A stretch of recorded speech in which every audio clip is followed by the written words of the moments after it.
Kumar, thank you very much for speaking to us this evening. So let's begin with a quick recap of what exactly happened, those controversial comments made by two senior officials of the country's ruling party about Prophet Muhammad. Remind us how it all unfolded. Right. It started off by, like you mentioned, a comment on a televised national debate. We were, any case, discussing something which is sensitive, which is there was one side that claimed a piece of stone was representation of Lord Shiva, which is holy for the Hindus, and the other side claimed it was just a fountain. So it was, in any case, a sensitive subject, which kind of got, it tends to get ugly on TV debates in any case. And somewhere, I think a line got crossed. And we had Nupur Sharma, who put out that tweet, which kind of started it all a couple of weeks ago. And speaking of existing tensions, Hindu-Muslim tensions have remained a constant throughout India's modern history, to an extent occasionally erupting into violence. But some suggest relations have worsened even further since Prime Minister Narendra Modi and his BJP party rose to power with a Hindu nationalist agenda, often blamed for steering anti-Muslim sentiment. So India is a really diverse country. We have so many religions. We have different cultures. We have different traditions. Yeah.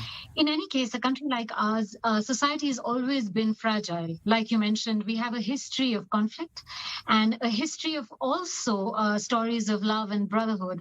We've kind of always tried to keep a balance and keep that going, right?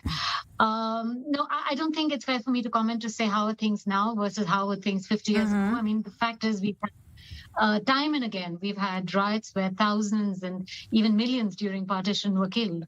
So I don't think it's a fair comparison to say what is the state today as to what happened earlier.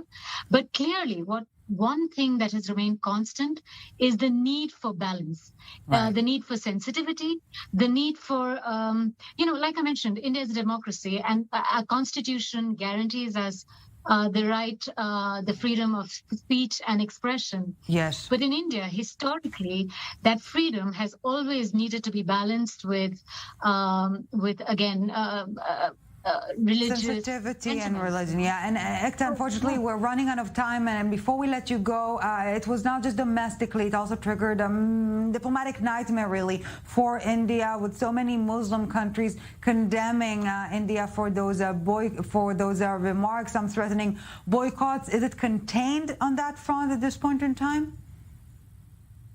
Well, if a picture could speak, we saw Mr. Modi just 2 days ago in a very warm embrace with the UAE leader, right? Also, I think for both sides, they agree that there is so much at stake that both sides want to kind of move on. And like you mentioned, it's not just about trade. I mean, yes, the Gulf partners, there is about $150 billion of trade at stake, but it's too simplistic and naive to look at it only in terms of numbers. You know, there is a cultural context. There is a context of millions of Indian workers who are working in those countries, right?